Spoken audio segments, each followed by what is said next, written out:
지난주에 아버지의 복 아주 중요하다고 그랬습니다. 그렇죠? 근데 그 아버지의 복을 통해서 우리가 무엇을 지금 기억하고 있어야 되냐면 레아의 6 아들들의 이야기가 먼저 앞에 나왔어요.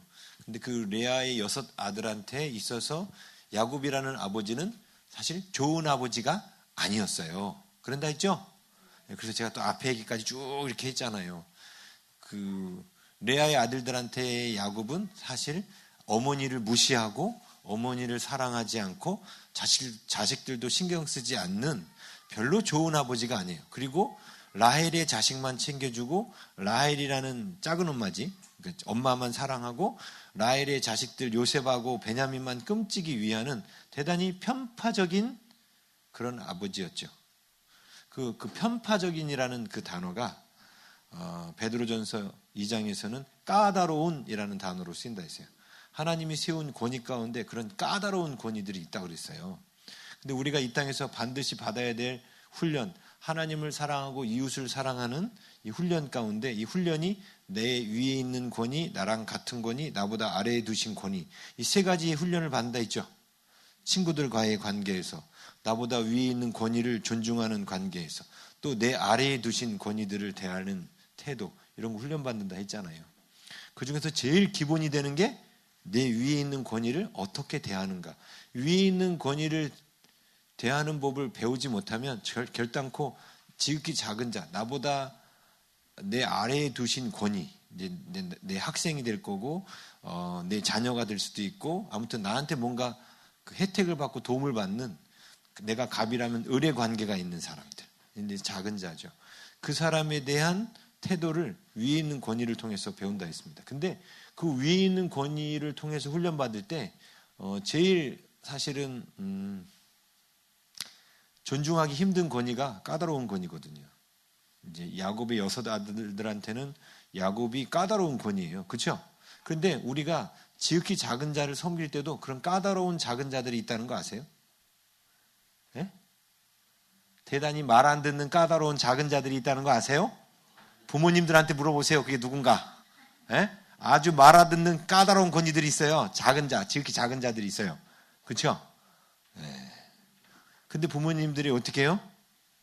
지극히 작은 자, 까다로운 권위가 말 안 듣는다고, 말 안 듣는 권위, 작은 자가 말 안 듣는다고 함부로 대하면 안 되죠. 그렇죠? 윗사람을 존중한 것처럼 작은 자들도 존중하고 그렇게 돼야 되는 거죠. 자, 그래서 우리가 꼭 기억해야 될 것이 우리의 입장이 그 야곱의 아들 가운데 3부류로 나눠진다 했잖아요. 크게 말하면 3부류, 좀 더 자세히 말하면 4부류. 그 6 아들한테. 르우벤 같은 경우에는 아버지에 대한 불만이 많아서 심지어는 서모 비라와 통간을 할 만큼 나쁜 아들이었는데 그래도 그가 반항한 후 회개하여 지금은 아버지와의 관계가 그래도 좋았어요. 그래서 다행히 큰 저주는 안 받았고 장자권만 박탈당했어요. 그렇죠?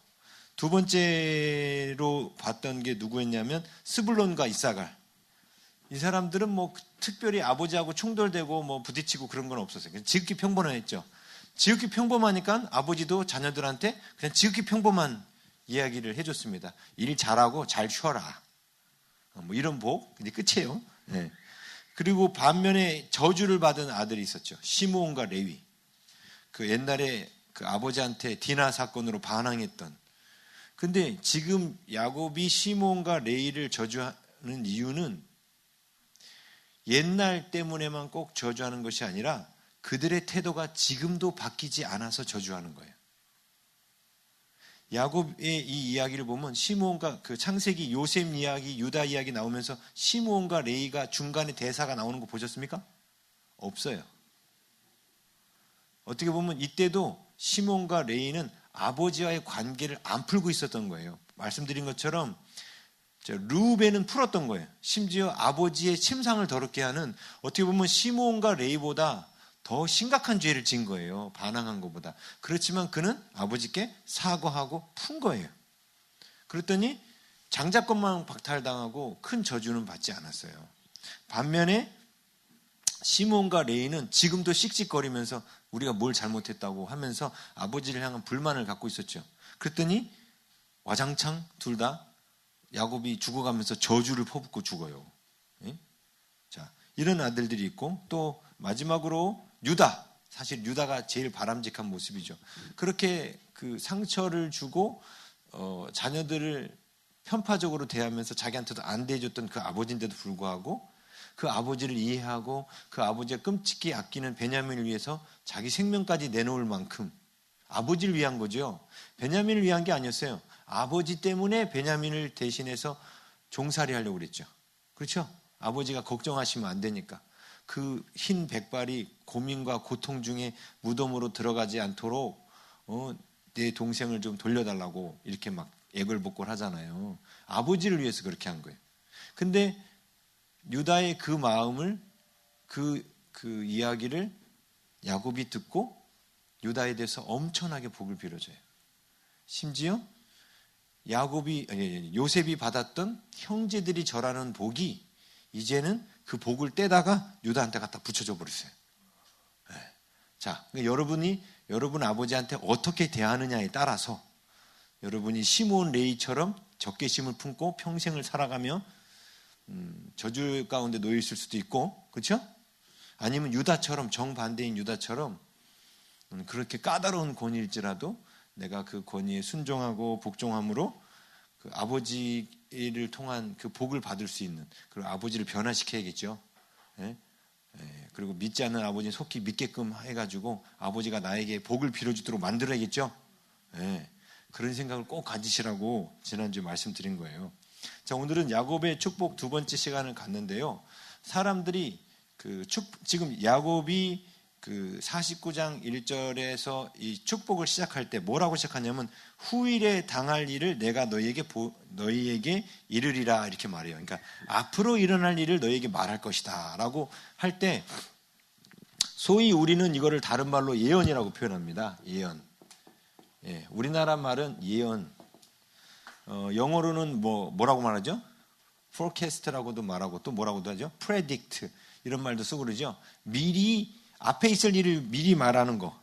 앞에 있을 일을 미리 말하는 거. 근데 말씀드렸지만 지금 제가 그 창세기 49장을 이제 설교를 준비하면서 주석책을 여러 책들을 봐요. 한두 군데를 보는 게 아니라 여러 권을 보는데 주석을 쓰는 사람들이 좀 답답하고 안타까운 것은 뭐냐면 그 예언을 헬레니즘적 사고에서 주석을 쓰는 경우가 많아요. 그래서 이 49장 갖고 주석을 하는 사람들이 대단히 곤란을 겪어요. 그리고 억지로 그 끼워 맞추려고 노력을 해요. 예? 뭔 노력을 하냐면 예를 들자면 시몬과 레위는 저주를 받는다 했잖아요. 근데 사실 나중에 레위는 저주 안 받았죠.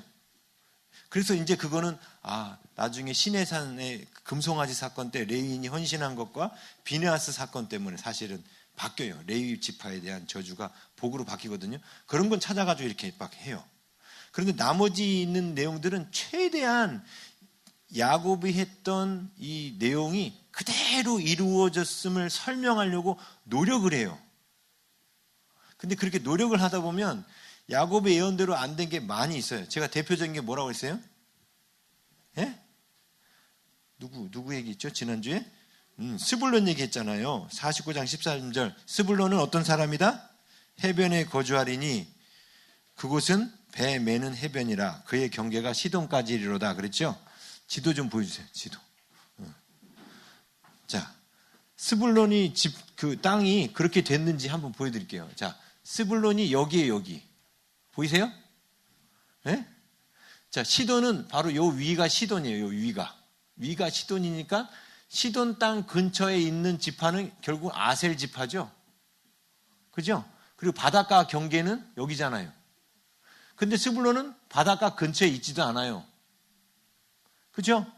그러면 스불론에 관한 예언은 틀린 거죠? 그리고 스불론이 있을 자리에 아셀이 들어가요. 그러면 지금 야곱의 예언대로 안 이루어진 거거든요. 예? 이거 외에도 학자들이 이 야곱의 12 아들들에 대한 예언을 풀면서 맞추려고 하는 게 또 뭐가 있냐면 단지파 있죠. 단지파가 이스라엘 12지파를 뭐라고 오늘 써 있어요? 오늘 읽었던 첫 구절에 나오죠. 다는 이스라엘의 한 지파같이 그의 백성을 심판하리로다. 여기서 심판한다는 뜻이 재판한다라는 뜻이에요. 그리고 단지파 중에 사사 누구에 있죠? 삼손. 삼손이 이스라엘 사사로 이스라엘을 재판했으니까 이 예언은 이루어진 거다. 이런 식으로 말해요. 예? 그런데 사사기에 보면 12명의 사사가 나와요. 근데 그 12명의 사사가 12지파예요. 단지파는 있지 말고 에브라임 지파도 있고 므낫세 지파도 있고 다 있어요. 다. 유다 지파 사사도 있고 다 있어요. 그러니까 억지로 끼워 맞추기식으로 자꾸 막 해석하려고 하는 거예요. 왜냐? 자꾸 예언은 자꾸 미래에 있는 일을 딱 맞추는 거다라고 생각하기 때문에 그런 거예요. 지금 후에 이런 일이 있으리라라고 야곱도 그렇게 말했잖아요. 후에 이런 일이 있으리라. 자, 근데 히브리적 시간관에 의하면 예언은 뭐라 했어요? 현재를 기준으로 미래에 일어날 일을 말해주는 거라 했죠. 현재를 기준으로 말해주는 거. 근데 시몬과 레이는 현재도 안 바뀐 거예요. 현재도 아버지한테 대항하고 반항하고 안 좋은 거예요. 그래서 이 두 시몬과 레이에 대해서는 훗날 자녀들에 대해서 저주를 얘기한 겁니다. 그렇죠? 그런데 지금 당장 레이만 해도 나중에 바뀌잖아요. 예? 바뀌잖아요. 그럼 야곱의 예언이 틀린 것이냐?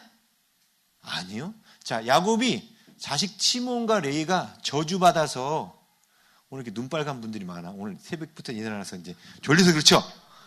안 졸려고 그냥 눈을 시뻘겋게 떠가지고 눈빨간 분들이 많네. 40일 기도하느라고 더 힘드시죠? 네. 최대한 빨리 끝내보려고 노력을 해보겠습니다. 네. 그래도 금요철 할 때가 좀 마음을 편하게 이렇게 말씀 전하는 때인데. 자, 뭔 얘기하다가 또 이게 새끼로 빠졌어. 제가 뭔 얘기했어요? 네? 예언. 네. 자, 근데 다들 예언을 갖다가 미래에 일어날 일을 맞추는 거라면 히브리 사람들의 기준은 그런 게 아니라 했잖아요. 현재를 기준으로 미래를 말해주는 거기 때문에 언제든지 현재가 바뀌면 미래의 예언은 바뀌는 거예요. 이걸 잊으시면 안 돼요. 근데 아버지가 자녀를 축복할 때 아무렴 평생 저주받아 죽어라 이놈들아 이렇게 말하고 싶겠어요? 아무리 아비의 가슴에 못을 박았더라도. 그러면 지금 시몬과 레이한테 저주를 받을지어다 이 말하는 건 지금 야곱이 어떤 마음으로 말한 거예요? 너희들의 지금 현재를 바꾸라는 거예요. 무슨 뜻인지 아시겠어요? 이 세상에 어떤 부모도 자녀가 저주받아서 죽기를 바라는 그것도 옛날 일이잖아요. 100년 전 일이잖아요. 그거 100년 전 사건을 언급하면서 자식이 죽기를 바라고 저주를 받기를 바라는 부모는 없어요.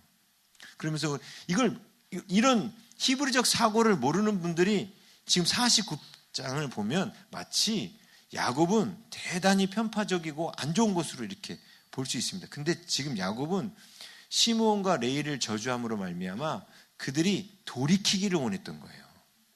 돌이키면 그 예언은 바뀝니다. 심지어 아까 보여드렸던 것처럼 스불론도 원래 예언은 해변가에 거주하고 시돈 땅 가까운 데 거주한다고 했지만 스불론이 거기를 안 가요. 아셀 지파가 갑니다.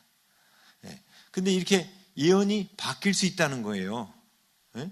자, 그런데 이런 예언에 관한 것들이 이제 레이는 이미 확실하게 이루어진 거니까 이제 바뀌었다라고 말하는데 스불론 지파가 왜 해변가에 거하지 않느냐에 대해서는 주석 어디에도 안 나와요. 그 이유에 대해서는. 왜냐면 예언이 틀린 거니까. 마치 성경의 무호성, 성경은 오류가 없음 이렇게 말해야 되는데 야곱이 말한 대로 안 이루어졌으니까 성경에 오류가 있네? 이런 식으로 생각할까 봐 주석 어디에도 안 나와요. 네? 그런데 이건 틀린 게 아니에요. 야곱의 예언이 틀린 게 아니에요. 현재의 상황이 바뀌면 언제든지 바뀔 수 있다는 걸 보여주는 거고 심지어 지금 이 예언 안에는 자, 예언은 좋은 예언이 떨어지면 그러니까 너는 장차 산 꼭대기에 오를 거야 하고 이렇게 좋은 예언이 정상에 설 거야 라고 좋은 예언이 떨어졌다고 그 예언만 믿고 산에 올라가는 걸 멈추고 뒤로 돌아와 내려가 그러면 그 예언이 이루어집니까? 안 이루어지죠. 그래서 그런 부분들이 이 예언 속에도 들어가 있어요. 좋은 예언을 한 자녀들한테는 그 예언이 이루어지도록 해야 할 일들을 이야기하고 있습니다. 그래서 이 야곱의 축복을 통해서 우리가 그걸 더 자세히 봐야 되는데, 우리 지난주에 그 말씀 나누면서 야곱이 축복은 하지만 복을 주시는 분은 하나님이라 했죠? 네, 하나님께서 결제하셔야만 복을 주신다 했습니다. 그렇죠? 그래서 야곱 입장에서는 자신이 아무리 자식들 가운데 이 자식한테 복을 더 빌어주고 싶어도 자식이 받을 그릇이 안 되면 빌어줘봐야 하나님이 결제를 안 하실 걸 알고 빌어줄 수가 없어요. 그렇죠? 그중 감정적으로 대표적으로 복을 빌어주고 싶은 자식이 감정적으로 누굴까요? 요셉은 당연히 근거도 있잖아요. 복을 빌어줄 근거가 있잖아요. 근데 베냐민에 대해서 어떻게 복을 빌어줬는가 한번 보세요. 자, 베냐민의 복 27절 우리 함께 읽겠습니다. 시작. 베냐민은 물어뜯는 일이라 아침에는 빼앗은 것을 먹고 저녁에는 움킨 것을 나누리로다. 끝. 너무 심플하죠? 네? 물어뜯는 일이라 아침에는 빼앗은 것을 먹고 저녁에는 움킨 것을 나누리로다. 끝. 아니 얼마나 사랑했습니까 베냐민을? 그러면 복을 많이 빌어줘야 되잖아요. 근데 복을 빌어줄 수가 없어요. 왜요? 야곱 자신이 경험했지 않습니까? 하나님께서 야곱에게 복 주시기로 계획해 놓으셨잖아요. 태중에 있는 두 아이 중에 큰 자가 작은 자를 섬길 것이다.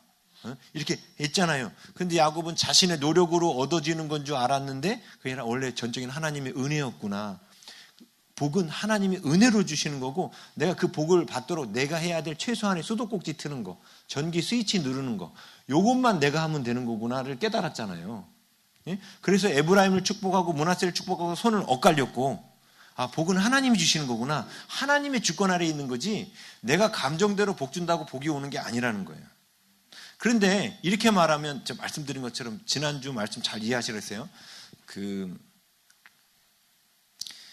하나님이 복 주신다고 해서 우리가 손 하나 까딱 안 와도 된다라는 뜻은 아니라 했어요. 놀라운 것은 우리가 하나님 스위치를 눌러 무엇을 해 라는 이 말씀에 순종하는 거에 따라서 우리의 복의 모습은 달라져요. 자, 복을 주시는 것은 하나님이 우리를 향한 뜻이에요. 네? 그건 하나님이 우리 모두에게 복 주기를 원하셔요.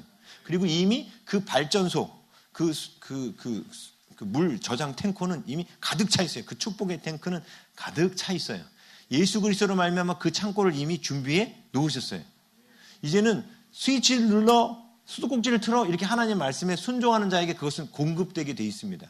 근데 우리는 뭐만 기억하면 되냐면 내 스위치를 누르고 이 수도꼭지를 트는 요 행위가 복을 가져오는 게 아니라 하나님이 복을 주시기 때문에 복을 받는 거야 라는, 하나님이 날 복지시로 택하셨기 때문에 복을 받는 거야 라는 이 복은 내 노력이 아닌 하나님의 은혜로 얻는 거라는 믿음만 있으면 된다 했죠.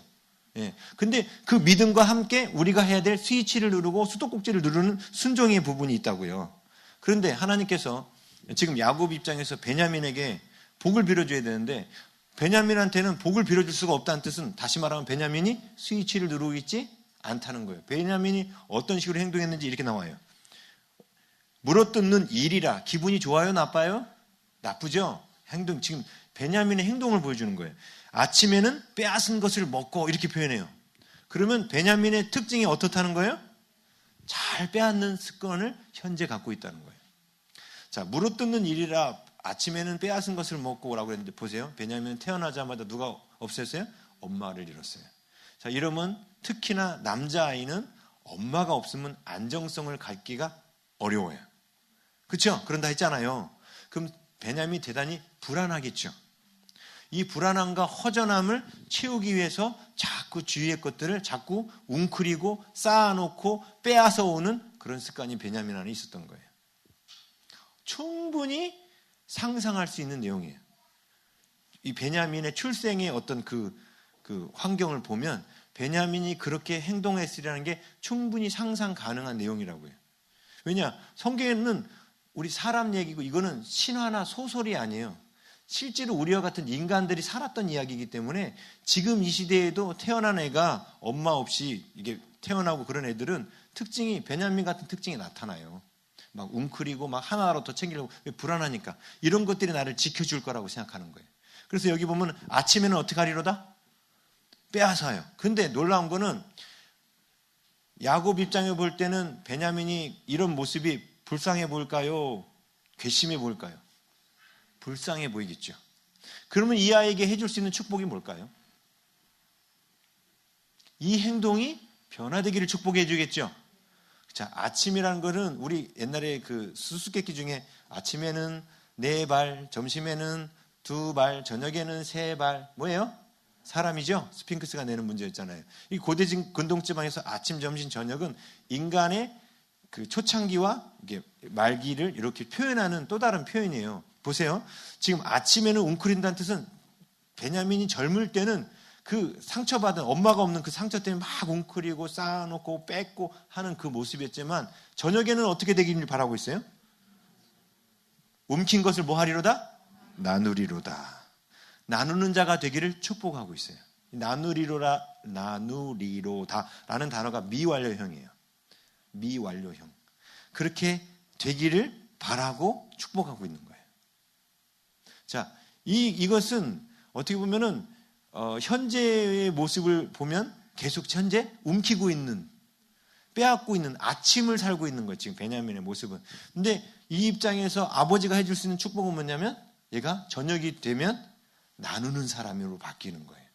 그러니까 지금 야곱은 베냐민에 대한 예언을 할 때 이런 좋은 사람이 되도록 예언하는 거예요. 시몬과 레이도 마찬가지라 했어요. 그들을 저주한 게 그들이 저주대로 되는 것이 아니라 너희들 빨리 정신 차리고 현실을 바꿔. 왜? 이렇게까지 저주해도 마음이 아주 강팍하게 닫혀있는 그런 아들들이었거든요. 반면에 베냐민은 욕심은 많았지 아버지한테 대항하는 마음을 품고 있지는 않았어요. 그러니까 베냐민한테는 어떻게 복을 빌어줘요? 변화되라고. 베냐민, 너는 이제 계속 움키지만 말고 저녁 되면 나눠주는 사람 돼야 돼. 하고 축복해 주는 거예요. 이해되시죠? 네. 자, 그래서 또 이제 이 야곱의 축복의 내용을 보면 이거는 딱 정해진 걸 축복하는 것이 아니라 자식들이 다 복받게 변화되도록 아버지가 자극하고 있는 거라 있어요. 자, 두 번째 중요한 게 뭐냐면 이름대로 복받아요. 이름대로. 에? 이름대로 복받아요. 갓이 나오죠. 갓. 19절에 본 갓은 군대의 추격을 받으나 도리어 그 뒤를 추격하리로다. 아주 심플하게 나오죠. 자, 갓이라는 이름이 뭐냐면 습격하는 자, 추격하는 자 이런 뜻이에요. 갓. 원래 제가 말씀드렸듯이 히브리어는 단어 하나가 영 안 비슷한 것 같은 여러 뜻을 갖고 있기도 해요. 그래서 이 갓이라는 말이 원래는 이름을 지어줄 때, 갓의 이름을 지어줄 때 복되다라는 뜻으로 지어준 거예요. 근데 어떤 사람이 복된 거냐? 쫓겨다니는 사람이 아니라 쫓아가는 사람이 복된 거다. 그러니까 추격하는 사람이 복된 거다. 이런 개념이 있어서 이 갓이라는 말이 추격하는 자라도 뜻이 나오는 거예요. 그래서 그 이름대로 지금 복을 주고 있어요. 갓은 군대의 추격을 받으나 도리어 그 뒤를 추격하는 자가 될 것이다. 이런 거예요. 그 이름대로 복 주고 있는 거예요. 자, 성경에서 창세기에서 이름이 대단히 중요하다고 했죠. 그 이름이 뭐냐면 그 사람의 역할을 부여하는 거예요. 그 사람의 아이덴티티, 할 일을 부여하는 거예요. 그래서 이름이 안 좋으면 지금이라도 바꿔야 된다고 그랬어요, 제가. 왜? 그 이름으로 불릴 때마다 그 사람의 아이덴티티가 정해지는 거예요. 이게. 이름이 되게 중요해요. 예? 그런데 갓은 그냥 이름대로 살았어요, 정말. 근데 보세요. 갓은 추격하는 자가 되라고. 그리고 이름을 복되도다. 이렇게. 이건 누가 붙여줬냐면 레아가 붙여준 이름이에요. 동생이 누구야? 비라를 붙여가지고 앞에 단과 납달리가 태어났거든요. 그러니까 레아도 나는 더 이상 자식은 안 태어나고, 넷 낳고 나서 자식이 안 나니까, 이러다간 질 것 같다. 그래가지고 자기도 자기 여종 실바를 갖다가 줬잖아요. 줬을 때 그때 실바가 첫째 아들을 낳은 거예요. 실바 입장에서는. 그래서 첫째 아들의 이름을 갓, 복되다 이렇게 레아가 대단히 긍정적으로 붙여준 거예요. 그 다음에 복되다라는 의미 안에 또 뭐가 들어있어요? 내가 지금 라헬을 추격한다 이런 것도 들어있었던 거예요. 네? 추격한다. 추격한 게 아니지. 영원히 못 따라갔지. 왜요? 계속 야곱은 라헬만 사랑했거든요. 추격하고 있죠. 네. 그런데 자, 그 이름대로 됐는데 여기 보면은 이게 지금 뭘 보여주냐면 자, 군대의 추격을 받는다라는 뜻은 갓도 자 종의 아들이죠. 그리고 이 12아들의 그 출생 때 자신의 모습을 다 기록해 놨잖아요. 그럼 이 아들들은 다 알고 있다는 뜻이에요. 보세요. 갓이 이 땅에 존재하게 된 이유가 뭐예요? 주인 마님들의 경쟁에 보탬이 되기 위해서 태어난 존재인 거예요. 이런 사람들이 아이덴티티가 높겠어요? 낮겠어요? 낮죠. 제가 말씀드린 것처럼 베냐민하고 요셉 빼놓고는 다 자존감이 낮아요. 예? 그러니까 이런 사람들은 거절에 대한 그런 상처들도 있고 그래서 누군가가 와서 이렇게 거절에 대한 상처 있는 사람 와가지고 괴롭혀요. 얘는 뭐랄까 내 밥이야 하고 자꾸 괴롭혀요. 예? 괴롭혀요. 거절감에 상처 있는 분들 그죠? 그래서 왕따 당하잖아요. 그죠? 갓이 그렇게 컸던 거예요. 근데 지금 야곱이 어떻게 복을 줘요? 너 원래 네 이름대로 살아. 너 추격당하지 말고 너가 누군가를 추격하는 자가 되라. 이거예요. 축복해주고 있는 거예요. 이게 자녀들의 상처를 어루만지면서 지금 추격하는 자가 돼. 너 이름대로 살아. 응? 너 지금 그러면서 뭐냐면 오히려 갓이 화가 나면 헐크가 돼가지고 그 자기를 추격하던 자들을 추격한다는 거야. 응? 넌 그런 힘이 있어 하고 지금 갓에게 너 네 이름이 그거잖아. 넌 그런 힘이 있어. 그렇게 살아 하고 축복해 주는 거예요. 우리가 그래서 그 야곱의 12아들의 그 출생의 그 모습들을 보면 대단히 다들 불쌍해요. 근데 다 이게 이 12아들 이야기가 다 우리 이야기예요. 다행히 요셉과 같이 태어난 분들이 간혹 있어요. 12명 중에 1명. 요셉과 같이 어머니 아버지 사랑 골고루 잘 받고 훈육도 잘 받고 건강하게 믿음으로 잘 자라는 사람이 12명에 1명은 있어요. 대부분의 사람들은 그렇지 않아요. 네? 대부분의 사람들은. 그리고 베냐민처럼 한쪽 사랑만 받고 한쪽 사랑을 못 받은 사람도 있고. 네. 자, 근데 대부분의 상처는 뭔지 아세요? 아버지가 없는 상처예요. 아버지가 없는 상처예요. 자, 그래서 갓에게도 지금 야곱이 축복해 주는, 갓은 그렇다고 아버지한테 대항하거나 그러지 않으니까 이렇게 축복을 해주는 거예요. 너는 추격하는 자가 되라 하고 추격하가 된다라고 이렇게 축복해 주는 거예요. 자, 그리고 실제로 이게 나중에 갓이요, 진짜 이 축복을 받아들여서 자신은 지금 보세요. 아버지가 자신을 주목하고 있지 않는 것처럼 생각했는데 아버지가 갓, 너는 추격하는 자야. 너 사람들한테 왕따 당하고 추격당하고 그러지 말고 이제 네가 사람을 추격하는 사람이 돼. 이러고 죽은 거예요. 그때 갓의 마음이 어땠을까요? 아버지가 나를 이렇게 생각했구나. 뭉클해져서 그 다음부터 갓이 진짜가 올라왔어요. 그래서 그 뒤에 역사를 보면 다윗의 전사들 중에서 가장 싸움 잘하고 가치 있는 사람들이 갓 족속이었어요. 싸움에 능한 족속이 갓 족속이었어요. 재밌죠? 예. 자, 그래서 이름값을 했죠. 두 번째가 아셀이에요. 아셀도 역시 그 실바의 자식이었습니다. 아셀이라는 이름의 뜻은 레아가 기쁘다 이렇게 붙여준 거예요. 기쁘다, 복되다 이런 거예요. 그래서 이 아셀에게는 아까 우리 지도에서 본 것처럼 그가 스불론 땅으로 갔어요. 그죠? 그 해변가에 시돈에 붙어 있는. 자, 근데 이 땅이 사실은 대단히 비옥한 땅이면서도 대단히 위험한 땅이에요. 왜냐하면 국경이거든요. 그러니까 위에 있는 나라들이 끊임없이 내려올 수 있는 그런 땅이에요. 스불론은 그 땅을 받을 만한 그릇이 못 되니까 하나님이 땅 분배를 할 때 내륙으로 빼버린 거예요. 뭔 얘기인지 아시겠어요? 근데 이 아셀 지파는 그것을 감당해도 국경을 지킬 수 있을 만한 힘이 되니까 하나님께서 이 야곱의 예언을 바꿔버리신 거라고요. 국경을 지키는 게 중요하잖아요. 그렇죠? 예. 그래서 이 아셀한테 준 복이 뭐냐면 기름진 것을 생산한다라고 돼 있죠. 아셀에게서 나는 먹을 것은 기름진 것이라. 그가 왕의 수라상을 차리리로다. 이렇게 나와요. 그래서 실제로 이제 아까 보여드린 것처럼 갈멜산 북쪽 지중해 연안에 위치해서 물이 넉넉하고 땅이 기름진 곳에서 소산이 풍성한 곳에서 나와서 실제로 그 아셀 지파가 있던 저곳에서 왕에게 수라상에 올라갈 재료들이 공급이 되고 나중에 솔로몬이 그 성전을 지을 때 히람 왕한테 목재를 받아요. 목재를 받을 때 솔로몬이 이스라엘에 있는 맛있는 먹을 것을 공급할 때 바로 이 지역에서 보내요. 그 예언대로 이루어지죠. 이것도 여기도 이름값을 하게 되는 거죠. 어떻게 보면 아셀에게도 아셀에게서 나는 것을 아셀에게서 나는 먹을 것은 기름진 것이다. 이것도 축복해 주는 거예요, 지금. 그죠? 예, 그러고 있어요. 자, 이런 식으로 이름대로 복 주시는, 그리고 원래 왜냐하면 그 레아가 이 두 아들한테는 긍정적인 이름을 붙여준 거예요. 긍정적인 이름, 추격하는 자, 복된 자, 기뻐하는 자, 이렇게 긍정적인 이름을 붙여주니까 그 긍정적인 이름을 근거로 축복해 주는 거예요. 그 이름대로 살아라 하고. 예? 그렇게 복 주고 있어요. 그다음 세 번째로 아까 뭐라고 했어요? 예언은 좋은 미래는 유지하고 나쁜 미래는 바꾸기를 바랬죠. 예, 그런 마음으로 축복하는데 그렇게 축복된 사람이 바로 요셉이에요.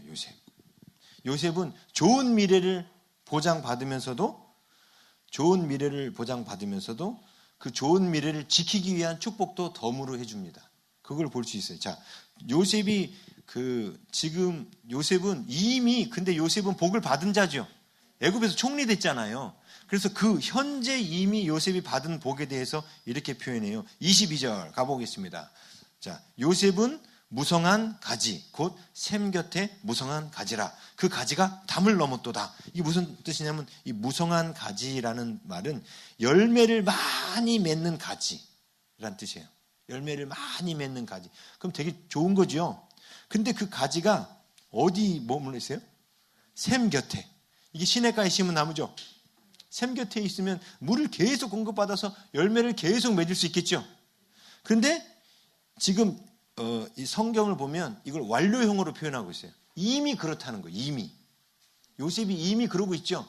이 요셉이 애굽이란 땅에 와서 요셉이 가정만 이렇게 부욕해 준 것이 아니라 그 가지가 담을 넘어서 애굽 사람들도 이미 복을 주고 있죠. 네? 자, 요셉이 받은 이 복을 그런데 누가 시기할까요? 이 복을? 애굽 사람들이 시기하죠. 아니, 이방인이 와서 계급 다 띄고 무시고 제끼고 자기 위로 올라가 버렸잖아요. 그럼 요셉에게 얼마나 많은 시기하는 무리가 있었겠죠? 상식적인 얘기죠. 이 시대나 그 시대나 사람 사는 거는 똑같아요. 그런 사람들이 있었겠죠. 그래서 요셉에게는 뭐가 있었냐면 24절 뭐가 있어요? 23절이구나. 활 쏘는 자가 그를 학대하며 적개심을 가지고 그를 쏘았으나, 이게 요셉의 삶에 늘 있었던 거예요. 이게 요셉의 삶에는 그럴 수밖에 없었죠. 왜냐하면 총리라는 자리가 자기를 거기서 끌어내리기 위하여 모함하고 그런 사람이 꼭 있거든요. 지금 그 포지션에 있는 요셉에게 지금 복을 빌려주려고 하는 거예요. 근데 일단 그에게 미래에 받을 복은 25절에 나온 복이에요. 25절 중간에 가보면 이런 복이 있죠. 그가 내게 복을 주실 것이라. 위로 하늘의 복과 아래로 깊은 샘의 복과 젖먹이는 복과 태의 복이리로다. 이게 바로 미래에 받을 복이에요. 네? 이거는 미완료형으로 되어 있습니다. 미래에 받을 복으로 되어 있는데, 이 깊은 샘의 복이라는 게 아까 지금도 샘 곁에 있죠. 네? 근데 왜 깊은 샘의 복이 필요할까요? 깊은 샘이란 우물 같은 걸 말하는 거죠. 깊이 다 숨겨져 있는 샘. 근데 그 복이 왜 요셉한테 필요할까요? 요셉의 후손들이 애굽에서 평생 살 게 아니기 때문에 그래요. 지금 미래의 복이라 했죠? 앞으로 어디로 가요? 가나안 땅이라는 물이 별로 없는 땅으로 가거든요. 물이 별로 없는 가나안 땅에 가서, 이거 지금 미래의 복이라고 했잖아요. 미래의 복. 아까 담장 넘는 그 복은 현재의 복을 말해준 거예요. 야곱이. 히브리어 시제가 그렇게 됐어요. 현재의 복을 말해줬다면, 지금 담장을 넘는 현재의 복이라면 지금 깊은 샘의 복은 미래에 받을 복을 얘기해 주는데, 가나안 땅 들어갔을 때 물이 없는 가나안 땅, 옛날에 이삭도 우물 파고 왜? 물이 중요하니까 그랬죠. 이스라엘의 그 땅이 여름철에는 건기가 길어요. 그래서 물이 없으면 위험합니다. 그래서 우물을 확보하는 사람이 복을 받는 거예요. 근데 지금 요셉한테 그 복을 빌어주고 있는 거예요. 이거는 가나안 땅에 들어가서 받을 복을 얘기해 주고 있는 거예요. 그렇죠? 미래의 복이에요. 그리고 여기서 말하는 젖 먹이는 복, 태의 복도, 이 출산의 복도 결국은 미래의 복이겠죠. 그런데 이 복을 지키기 위한 복을 빌어줍니다. 그게 바로 중간에 나온 거예요. 자, 그게 23절 다시 가볼게요. 활 쏘는 자가 그를 학대하며 적개심을 가지고 그를 쏘았으나 이렇게 되는데, 히브리 원문을 보면 이게 그렇게 돼 있지 않고요. 히브리 원문에는 세 개의 동사가 나와요. 지금 우리 눈에는 뭐 학대하며와 쏘았으나밖에 안 보이잖아요. 근데 이건 번역을 너무 의역한 거고, 히브리 원문을 그대로 직역하는 게 더 이게 볼 수 있어요. 첫 번째는 그를 학대하며라고 나와요. 지금 요셉을 학대하고 있어요. 이건 지금 현재 학대하고 있다는 거예요. 이게 현재 학대하며, 그 다음에 두 번째 그를 쏘며가 두 번째 나와요. 그 다음에 마지막으로 세 번째는 그를 위급한 함정에 빠뜨리나 이렇게 나와요. 여기서 보면은 그를 학대하며 하고 그를 위급한 함정에 빠뜨리나는 완료형으로 되어 있고요. 그를 쏘고 있다는 것은 미완료형으로 되어 있어요. 지금 현재도 계속해서 공격하고 있다는, 공격당하고 있다는, 그를 쏘며라는, 이게 화살로 쏜다라는 표현이 지금도 계속 요셉이 화살을 맞고 있다는 뜻이에요. 네? 지금 대적의 화살을 계속 맞고 있어요. 지금. 자, 이렇게 대적의 화살을 계속 맞다 보면 어떻게 돼요? 열받겠죠?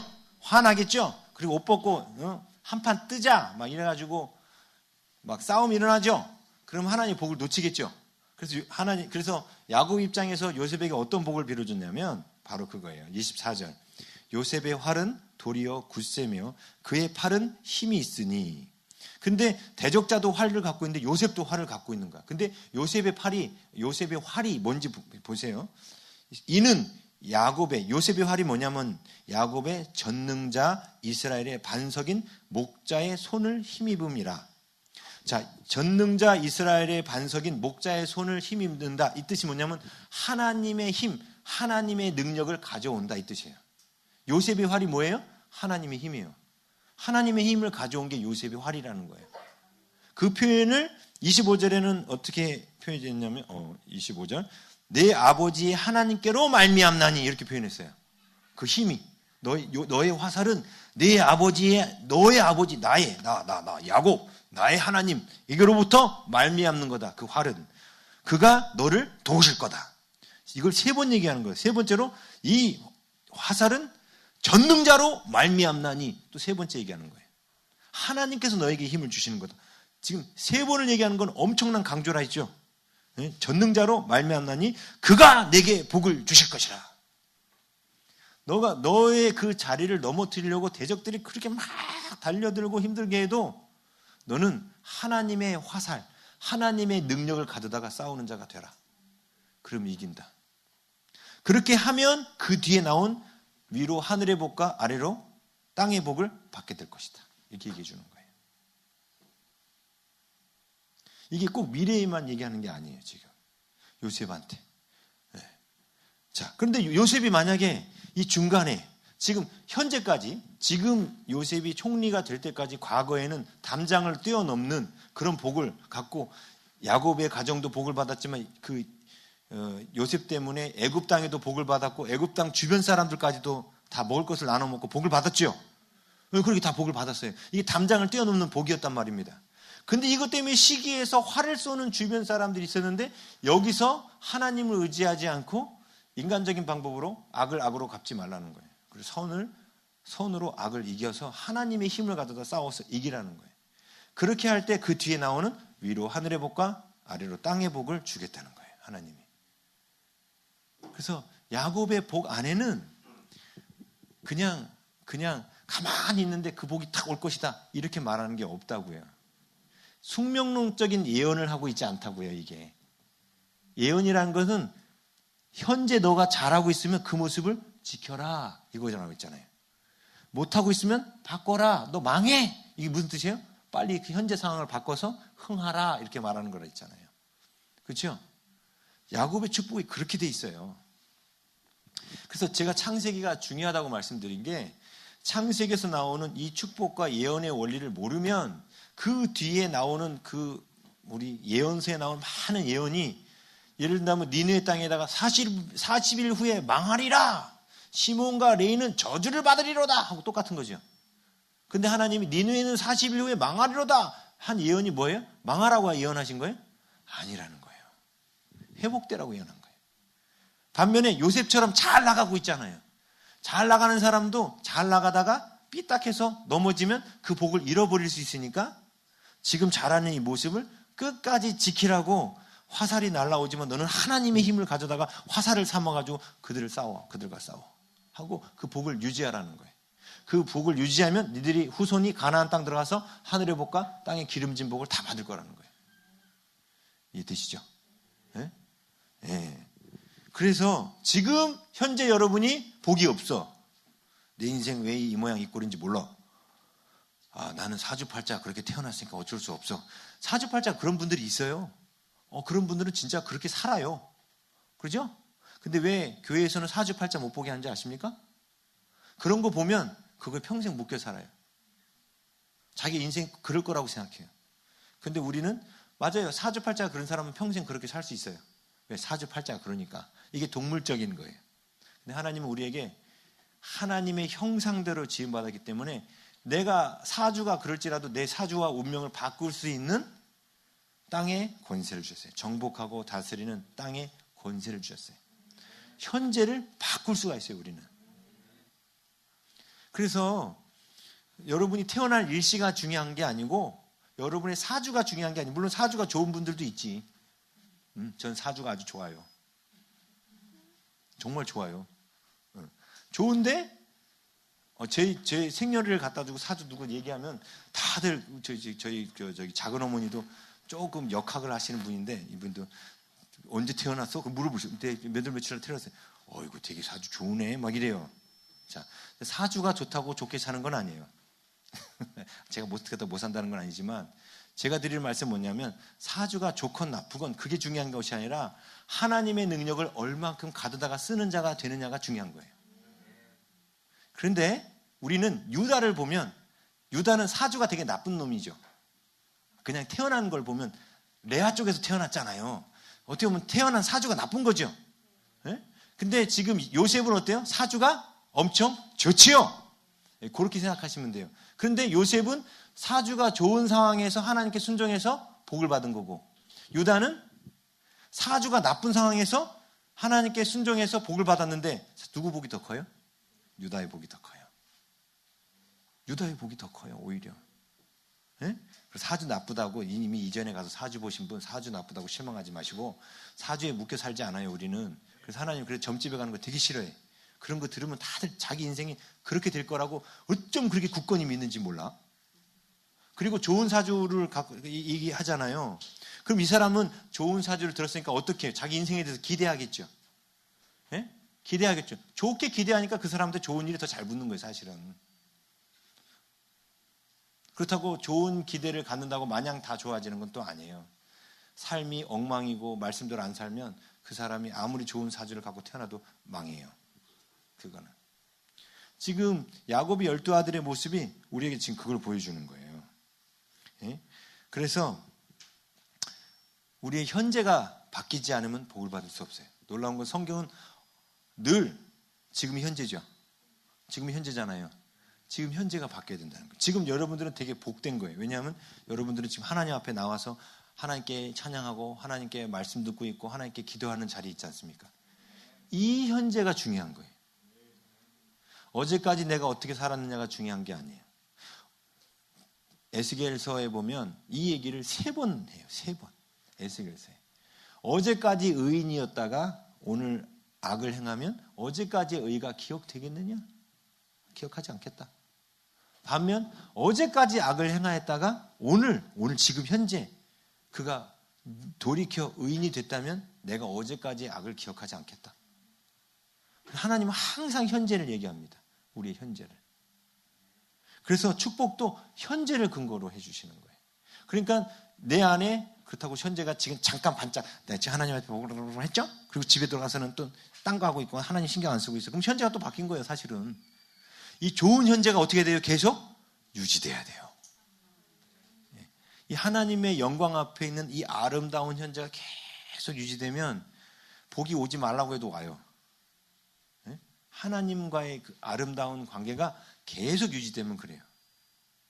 그런데 이전에는 우리가 어떻게 보면 레아의 아들들처럼 태어나서 안 좋은 환경과 안 좋은 여건에 태어나가지고 계속 하는 일마다 꼬이고 안 되고 막 그랬었단 말이에요. 그 이유는 우리가 하나님의 통치 아래, 하나님의 말씀 아래 있지 않았기 때문에 그래요. 그러나 우리가 하나님 말씀 안에 들어오면 그 말씀 안에 계속 머물려고 우리가 할 수 있는 일은 그 말씀 안에 머무는 거예요. 스위치 누르는 거, 순종하는 거. 그것만 계속하면 놀라운 것은 바뀐다는 거예요. 그게 야곱의 축복을 통해서 우리에게 말해주는 거예요. 응? 여기에 그런데 의미심장한 지파 하나가 등장합니다. 단지파예요. 자, 16절, 49장 16절 한번 가보겠습니다. 단은 이스라엘의 한 지파같이 그의 백성을 심판하리로다. 이렇게 나왔죠? 예. 자, 이게 좋게 느껴지세요? 나쁘게 느껴지세요? 어떤 사람은 좋게, 어떤 사람은 나쁘게. 그죠? 제가 아까 단지파의 요 예언이 이루어졌음을 성경학자들이, 주석학자들이 찾기 위해서 단지파 중에 삼손이 사사로서 재판했습니다. 이렇게 말하거든요. 지금 단이란 말이 이것도 역시 워드 플레이인데 아까 그랬잖아요. 이름대로 이름값 한다고. 단이라는 이름 자체가 심판하다, 재판하다는 뜻이에요. 네? 이 워드 플레이예요. 그래서 그 그러니까 단 야딘 이렇게 돼 있어요. 히브리 어문은 단 야딘, 야딘의 딘이 단이에요. 똑같이. 그러니까 단은, 그러니까 심판자는 심판하리로다. 이렇게 말한 거예요. 그러니까 어떻게 보면 이름값 하는 거죠. 예. 그런데 우리는 창세기 이야기를 알고 있습니다. 우리는 요즘 시편을 들어서 알고 있습니다. 그러면 여기 힌트를 드린 거예요. 지금 단이 하는 이 행동이 긍정적인 복일까요? 부정적인 얘기일까요? 부정적인 거예요. 왜요? 판단은 원래 누가 하게 돼 있어요? 하나님이 하게 돼 있어요. 근데 그걸 지금 누가 한다는 거예요? 단이 한다는 거예요. 선악을 알게 하는 나무의 실과를 먹은 결과가 뭐예요? 판단을 하나님이 내리실, 선과 악의 판단을 하나님이 내리셔야 될 걸 누가 내리기 시작한 거예요? 사람이 판단을 내리기 시작한 거예요. 그죠? 성경 이 창세기 안에 이 단, 판단하다는 단이 처음 쓰인 곳이 어딘지 아세요? 창세기 6장 3절입니다. 가보시죠. 창세기 6장 3절.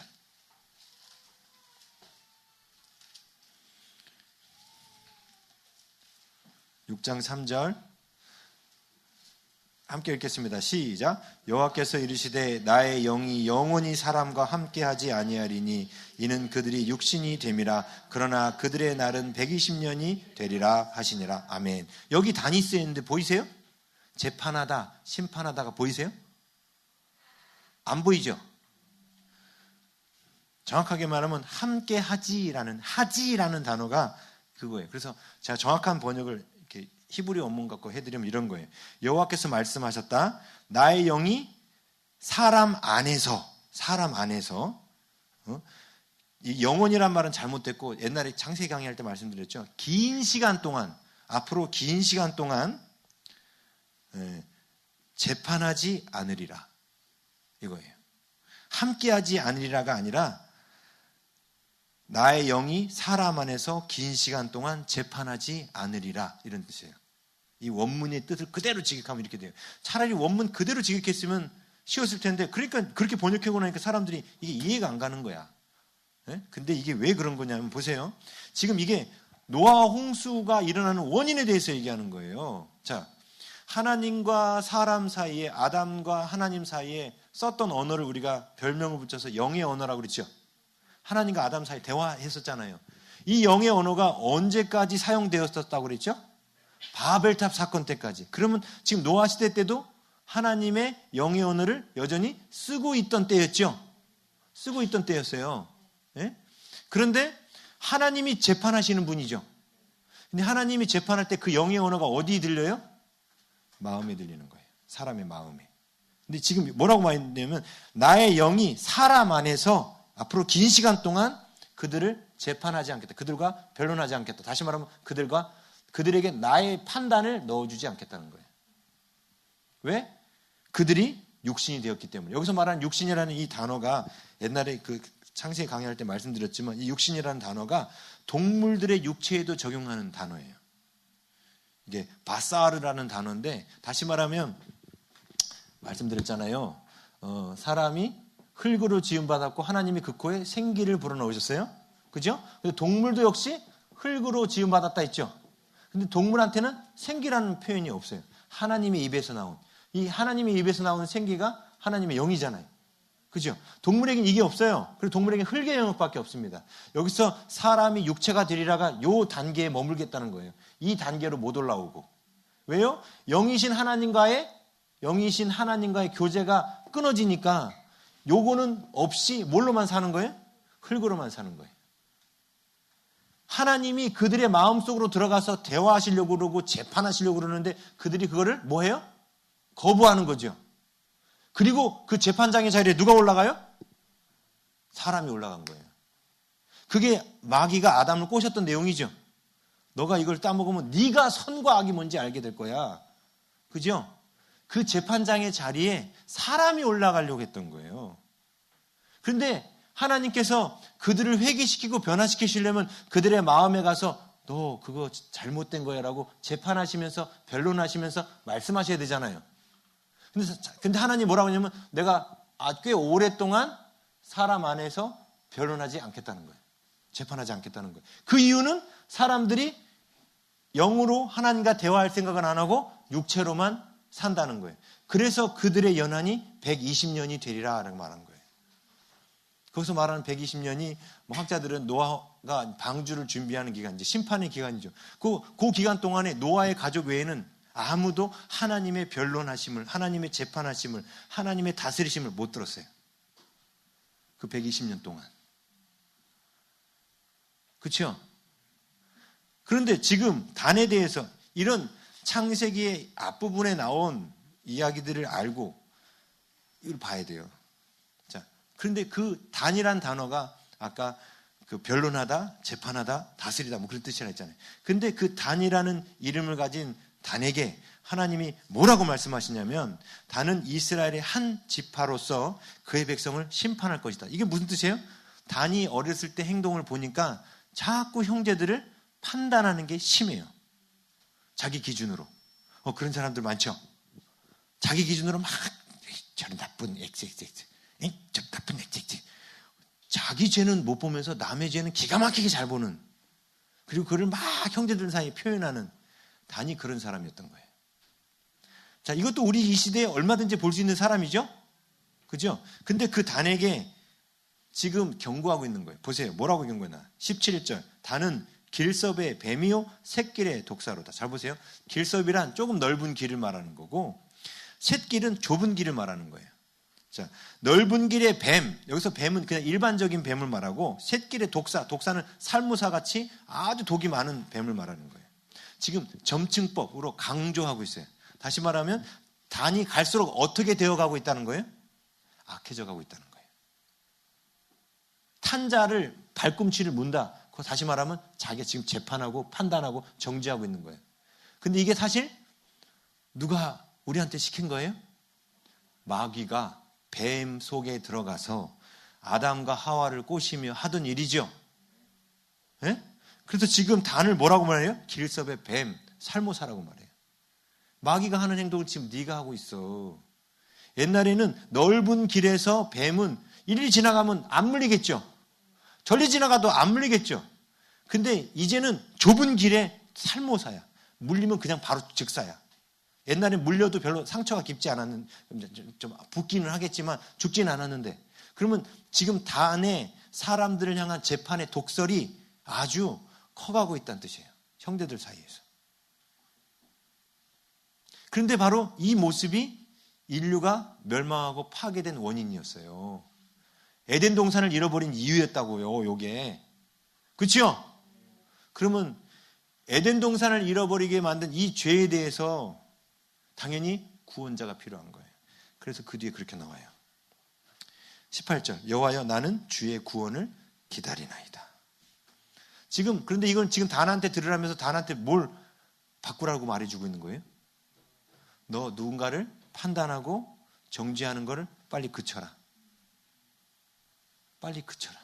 근데 야곱이 볼 땐 안 그칠 것 같은 거야. 그러니까 야곱이 뭐라고 말해주냐면 나는 주의 구원을 기다립니다. 주의 구원을 기다립니다. 이렇게 말할 수밖에 없는 거예요. 사실 지금 단이 시몬과 레이보다 더 심각해요. 시몬과 레이는 아버지에 대한 반항의 죄로 끝났는데 단은 그렇지 않아요. 단은 지금 형제들과 아버지와 모든 사람들을 판단하고 있어요. 근데 시몬과 레이처럼 겉으로는 시몬과 레이는 겉으로 표현한 거죠. 그 반항심이 겉으로 튀어나온 거죠. 단은 표현하지 않고 속으로만 하고 있거나 아니면 사람들한테 표현도 하겠죠. 근데 아버지가 그걸 본 거예요. 그 눈치챈 거야. 근데 이게 형제의 관계를 다 망가뜨려요. 그렇죠. 우리가 정죄하고 판단하는 그 마음, 우리가 선악을 알게 한 나무 실과를 토해내지 않으면 절대로 가나안에 머무를 수 없다고 그랬죠. 에덴 안에 머무를 수 없어요. 교회 와서 제일 은혜 못 받는 사람이 누군지 아세요? 그 말씀을 나에게 적용 안 하고 딴 사람한테 적용하는 사람. 그럼 은혜 못 받아요. 하나님의 은혜가 다 떠나가 버립니다. 하나님 말씀을 딱 들으면 저거 누구 들어야 되는데, 저 누구 들어야 되는데. 감사하게도 우리 교회 모든 성도들은 목사님이 나 들으라고 하는 표적 설교야. 이렇게 받으니 감사하죠. 나 들으라는 거예요. 맞아요. 나 들으라는 거예요. 맞아. 그분 들으라는 거예요. 그분. 맞아. 근데 이제 이게 문제는 뭐냐면 다 그렇게 생각한다는 거죠. 다 그렇게 생각하는 거죠. 그래서 제가 누군가를 콕 집어서 하는 건 아니에요. 항상. 근데 이게 사실 형제들 중에서 제일 위험한 거예요. 그래서 야곱이 다른 데는 표현하는데 나는 하나님의 구원을 기다립니다라고. 왜? 이거는 야곱도 못 말리는 거예요. 이거는. 이게 아담을 타락시킨 죄였거든요. 우리 인간이 스스로가 재판장이 되는 거. 근데 단이 나쁜 이름에 이름값을 하고 있는 거예요. 지금. 재판장이 된 거예요. 하나님이 그 마음의 중심에서 하나님의 재판을 가져와야 되는데 자기가 기준이 되는 재판장이 되어버린 거예요. 그래서 지금 단한테 경고하고 있는 거예요. 너 좁은 길에 살모사가 될 거야. 이대로 있으면. 그래 살지 마 하고 얘기해 주는 거예요. 오늘 말씀 이제 정리하려고 합니다. 빨리 끝나니까 좋죠. 네. 하나님의 축복은요. 그리고 하나님이 주신 예언은 항상 우리 현재를 향하고 있기 때문에 우리 현재가 바뀌어야 돼요. 예? 그거 정말 잊지 마세요. 그래서 정말 어제까지 내가 하나님 관계하고 엉망이었다고 해서 오늘 좌절하면서 나는 이제 하나님 앞에 나갈 자격이 없어요. 이건 사단에게 속는 거예요. 지금부터 다시 하면 돼요. 지금부터. 그리고 그 다시 주님과 좋아진 관계를 잃어버리지 않고 유지하시면 돼요. 그래서 요셉한테 그런 복을 줬다 했죠. 유지하는 복. 근데 유지하려면 어떻게 해야 된다 했어요? 요셉한테. 하나님의 능력을 가져다가 활로 삼아라. 다시 말하면 하나님의 힘을 가져와야만 너가 지금 담장 너머로 뻗은 그 아름다운 복을 유지하고 저 가나안 땅 가서도 내가 주려고 하는 복을 받을 수 있어 라고 말씀하시는 거예요. 네? 그렇죠? 네. 그래서 우리도 요셉처럼 할 수 있어요. 하나님으로 말미암아 하나님이 주시는 그 활을 받아서 하나님께서 공급하시는 그 힘으로 살아가면 돼요. 그래서 우리는 기도해야 되는 거예요. 우리가 내 안에 있는 그러니까 하나님의 힘을 가져다가 써야 되는 영역 가운데 다윗이 발견한 건 뭐냐면 내 안에 있는 죄를 이기는 데 써야 되는구나를 발견한 거예요. 제가 요즘에 시편 강의하면서 계속 율법 얘기했죠. 네. 이 칼빈주의를 오해하는 강성 칼빈주의라고 그래요. 오해하는 온건 칼빈주의가 있고 강성 칼빈주의가 있어요. 이 극단적 강성 칼빈주의가 구원은 오직 하나님의 은혜로만 되는 거기 때문에 우리가 못 사는 것 같고 하나님 뭘 안 하신다라는 율법주의에 빠졌다 그랬잖아요. 네? 그 조금 못한다고 하나님 뭘 안 하신다. 근데 그 조금 못하는 그거를 하나님은 하나님의 능력을 가져다가 행하기를 원하시고 또 내가 잘 지킨다고 생각하는 그 율법도 사실은 내 힘이 아니었음을 깨닫기를 원하시는 거예요. 내가 잘 지키는 그러니까 나는 자꾸 이 도벽이 올라오지만 나는 음란에는 강해. 그러면 음란 잘 지키잖아요. 근데 그 음란하지 않는 것을 잘 지키는 것도 사실은 하나님께서 나를 붙들어 주신 거예요. 근데 이걸 내 힘으로 한다고 생각하는 거예요. 그런 분들은 조만간 기다리십시오. 꽃뱀이 찾아갈 겁니다. 왜? 그것도 내 힘으로 안 되는 거예요. 그것도 사실은. 그냥 다른 사람보다 성에 대한 상처를 안 받아서 음란에 대해서 그래도 잘 이길 수 있는 것 뿐이지, 우리도 정말 유혹에 빠지면 넘어질 수 있어요. 근데 어떤 분들은 그 어릴 적에 자라면서 상처 때문에 음란에 유독 약하신 분들이 있어요. 이렇게. 근데 사람마다 약한 부분이 다 다르다 그렇죠. 누구는 음란이 약하고, 누구는 도둑질이 약하고, 누구는 거짓말하는 게 약하고, 어떤 분은 거짓말을 밥 먹듯이 해요. 네? 근데 그 모든 못하는 그런 부분들을 못한다고 포기하는 것이 아니라, 하나님이 어떻게 우리가 예수님 믿는, 예수님이나 다 그렇지 우리가 다 이거 못 살아, 이렇게 말하는 게 아니라, 그 못하는 것을 누구의 힘을 가져다가, 하나님의 힘을 가져다가 그 영역에서도 순종하기를 원하시는 거예요. 순종하려고 하는 게 바로 제가 말씀드렸죠. 우리 시완이랑 사랑이가 막 걷기 훈련하는 거라고. 걷다가 또 넘어질 수 있고, 걷다가 또 넘어질 수 있고. 오늘도 넘어졌어요, 시완이. 봤어요. 오늘 넘어졌는데 딱 울려고 그러는데 사모님이 딱 웃으니까 시완이가 울려다가 딱 생각해보더니 웃더라고. 울을 일 아는 거야, 더 이상 이제는 이제. 그죠? 또 일어나면 되는 거고, 또 걸으면 되는 거거든. 예? 그런데 이렇게 내가 지키지 못하는 그 죄에 대해서 하나님의 힘을 가져다가 지킬 수 있다고 믿는 자한테만 하나님이 하나님의 힘을 갖다 부으시는 거예요. 그래서 내가 지키지 못하는 그 율법을 묵상하고 있는 사람은 당연히 하나님 앞에 가난한 심령으로 성령을 구할 수밖에 없어요. 왜요? 그 율법은 내 힘으로 못 지키니까. 내 힘으로 못 지키니까 누가 필요해요? 하나님이 필요한 거예요. 근데 하나님 없이 살면 그거 안 지켜도 돼. 네. 뭐 그거 그냥 어떻게 이것까지 다 지켜. 맞아요. 어떻게 이걸 다 지켜. 못 지켜. 근데 하나님은 우리 가운데 오셔서 지키기를 원하세요. 이걸 꼭 지켜야 된다고 믿는 사람은 어떻게 하겠어요? 당연히 하나님 앞에 성령의 도우심을 구하겠지요. 네. 그게 하나님께서 요셉에게 주시려고 하는 화래요. 하나님으로 말미암아.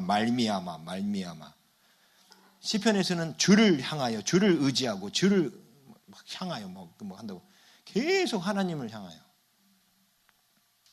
그런데 그게 복이에요.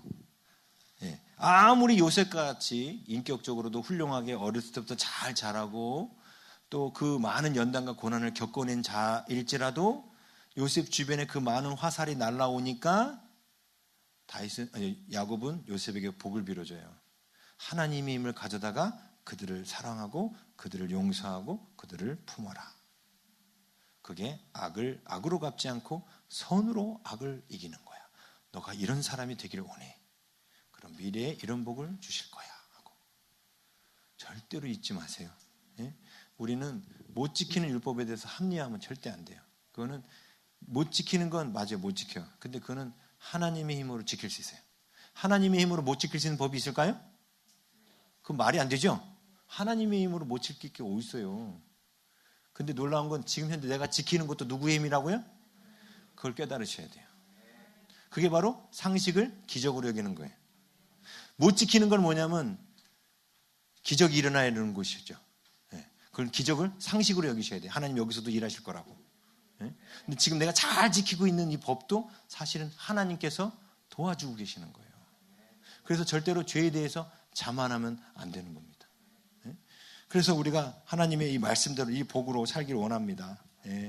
자, 오늘 이제 말씀 이제 생각하면서 우리 함께 기도하기를 원하는데요. 마지막으로 한 가지 그 얘기만 하고 마칠게요. 저기 적어놨 까먹었는데 뭐냐면 하나님의 복이기 때문에 이게 다 지금 하나님이 야곱이 하나님께 복을 달라고 축복하는 거죠. 복은 누가 주시는 거예요? 하나님이 주시는 거기 때문에 반드시 하나님을 떠나서는 이 복을 받을 수가 없어요. 당연하죠? 하나님을 떠나서는 그 누구도 지금 야곱의 복을 받을 수가 없어요. 근데 하나님 안에 있으면 다 복이 와요. 네? 여러분 지금은 정말 하나님 감사한 게 우리 모두에게 장자의 복을 주신 거예요. 장자 예수님이 죽으시면서 장자 예수님이 받으신 복을 우리에게 주신 거예요. 그게 장자의 복이에요. 우리 모두가 이미 다 장자예요. 그건 은혜로 주신 거예요. 은혜로 주신 거예요. 근데 여기 가운데 지금 우리가 해야 될 일은 수도꼭지 트는 거, 수도꼭지 트는 거, 전기 스위치 누르는 거, 하나님이 순종하라는 것들을 순종하는 거예요. 기도하라면 기도하고, 말씀 읽으라면 말씀 읽고, 그런 걸 하는 거예요. 그러면 하나님께서 우리를 회복시켜서 하나님의 사람으로 쓰실 줄 믿습니다. 예, 제가 이제 마지막으로 광고 드리고 우리 기도하려고 합니다. 이 광고가 뭐냐면 아주 중요한 광고예요. 아직 가야 될 곳은 정해지지 않았습니다. 그런데 우리가 빼야 될 날은 정해졌습니다. 할렐루야. 이거를 그 한자로 뭐라 그러냐면 배수의 진을 친다고 그래요. 배수의 진이 뭔지 알죠? 예? 내가 저 적군과 싸워서 이기고 뚫고 나가던가 아니면 죽든가 둘 중에 하나밖에 없는 거예요. 지금 배수의 진을 쳤어요. 배수의 진이 뭐냐면 12월 19일이에요. 12월 19일 날 그들이 이사 옵니다.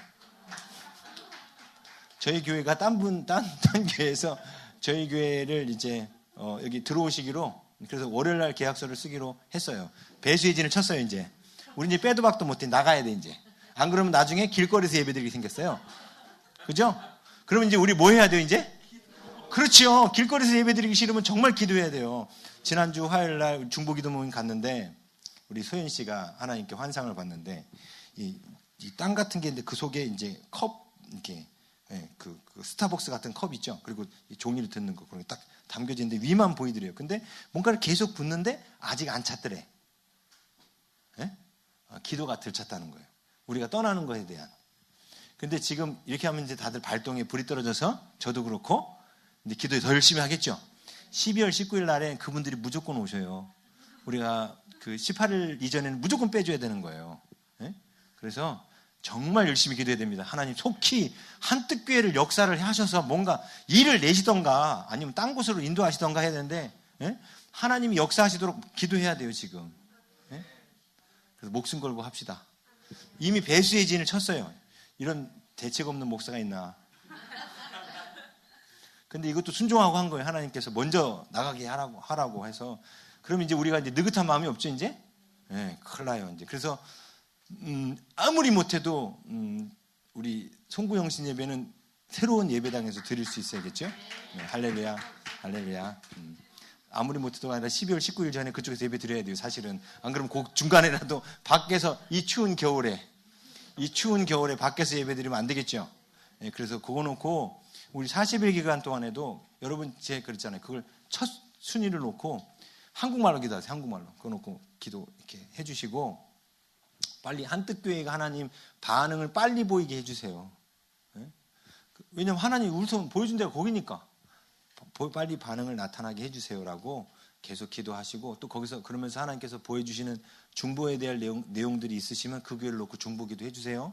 그렇게 하고 이렇게 하다 보면 우리 기도가 딱 차고 나면 하나님 거기를 주시든 딴 데를 주시든 뭔가 하나님 일을 하실 거예요. 근데 우리가 기도를 안 하고 우리 그 기도는 양이라고 하지. 양. 대접 안에 들어갈 양. 우리 양이 부족하면 12월 19일 넘겨버리면 거리에서 크리스마스 모든 걸 행사를 다 금요철에는 저 청계산으로 구스들 하나씩 다 장만하셔가지고 올라오셔야 돼요 이제. 네, 구스 하나씩 다 이제 준비하실 생각 아니시냐면 네, 빨리 응답 받아가지고 옮겨야 됩니다. 아셨죠? 네, 그래서 기도해 주셔야 돼요.